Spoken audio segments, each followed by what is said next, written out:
Cricket বিশ্বকাপে নিজেদের ইতিহাসে প্রথম ম্যাচে স্কটল্যান্ডের বিপক্ষে বেশ সাহসী পারফরমেন্সই দেখালো নবাগত ইতালি ক্রিকেট দল। ইডেন গার্ডেনে রান বন্যার এক ম্যাচ দেখলো সবাই। জর্জ মানসির দুর্দান্ত ইনিংসে আগে ব্যাট করে বিশাল পুঁজি পায় স্কটিশরা, জবাবে ইতালির ব্যাটাররা দেখায় সাহসিকতা। সেখান থেকে ম্যাচের ফলাফল এবং এমন পারফরমেন্স নিয়ে বিস্তারিত জানবো রিপোর্ট।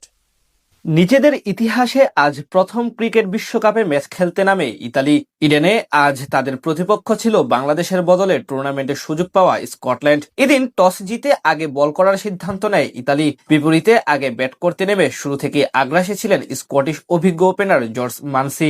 উদ্বোধনী ওভারে জোড়া বাউন্ডারি হাঁকান তিনি। চতুর্থ ওভারে ড্রাকার উপর চড়াও হন এই ব্যাটার। সেই ওভারে আসে 15 রান। পাওয়ার প্লে শেষে তাদের স্কোরবোর্ডে জমা পড়ে বিনা উইকেটে 49 রান, যেখানে জর্জ মানসি একাই আনেন 41 রান। অষ্টম ওভারে বেন মেনেত্তির বলে হোয়াইট লংয়ের উপর দিয়ে বিশাল এক ছক্কা হাঁকিয়ে অর্ধশতক পূরণ করেন এই ব্যাটার। অন্য প্রান্তে মিচেল জনস কিছুটা ধীরগতিতে তাকে সঙ্গ দিলেও 50 করার পর আরো বেশি আগ্রাসী হয়ে ওঠেন মানসি। প্রথম 10 ওভারে স্কটল্যান্ডের স্কোরবোর্ডে আসে 91 রান। চতুর্থম ওভারে ইতালির হয়ে বিশ্বকাপ ইতিহাসে প্রথম উইকেট এনে দেন গ্রান্ট স্টুয়ার্ট, যেখানে তার অফ স্টাম্পের বাইরের বলে উড়িয়ে মারতে গিয়ে ক্যাচ দিয়ে বিদায় নেন 13টি 4 ও 2টি ছক্কার সাহায্যে 54 বলে 84 রানের ইনিংস খেলা জর্জ মানসি।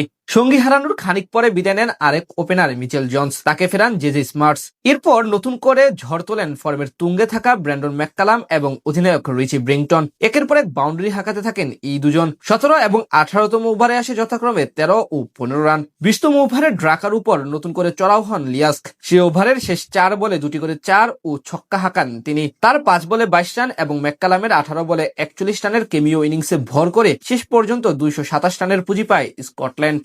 জবাব দিতে নেমে শুরুতেই উইকেট হারায় ইতালি। দ্বিতীয় ইনিংসের প্রথম বলে মিচেল লিয়াস্কের শর্ট লেন্থের ডেলিভারি ব্যাকওয়ার্ড পয়েন্ট দিয়ে খেলতে গিয়ে জর্জ মানসির হাতে ক্যাচ দিয়ে বিদায় নেন ওপেনার জাস্টিন মুস্কা। সেই ধাক্কা সামলে অবশ্য দারুণ খেলতে থাকেন জেজে স্মার্টস। তৃতীয় ওভারে প্রথম 2 বলে 2টি ছক্কা ও একটি 4 হাঁকান এই প্রাক্তন প্রোটিয়া ব্যাটার। সেই ওভারে আসে আরো 23 রান, যদিও সেই ধারা বেশিক্ষণ ধরে রাখতে পারেননি তিনি। চতুর্থ ওভারের প্রথম বলে আবারও বড় শট খেলতে গিয়ে ডেকে আনেন নিজের বিপদ। আজ তার কাছ থেকে আসে 11 বলে 22 রানের ইনিংস। আরেক ব্যাটার অ্যান্টনি মুস্কাকে বিদায় করেন মার্ক ওয়াট। এরপরই ইতালির হাল ধরেন বেন মেনেত্তি এবং হেরি বেনেত্তি। পাওয়ার প্লেতে তাদের স্কোরবোর্ডে জমা পড়ে 54 রান।